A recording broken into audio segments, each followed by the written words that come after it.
আপনার সন্তান বা আপনার বাড়িতে কেউ যদি অতিরিক্ত পরিমাণে মদ্যপান করে, তার খাওয়া বা তার ইউজ করা যে সমস্ত মদের বোতল বা অ্যালকোহলের বোতল আপনার বাড়ির যেটা 180 ডিগ্রি কোণ থেকে, কোণ যেদিকে পড়ছে 180 থেকে 190-এর মধ্যে ওই জিনিসটাকে রেখে দিন।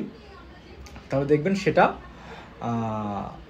ওই সাইডটাকে 180 থেকে 190 যে কোণ, এই কোণটাকে বাস্তুশাস্ত্র অনুযায়ী আবর্জনা কোণ বলা হয় বা ডাস্টবিন কোণ বলা হয়, ডাস্টবিনের দিক বলা হয়।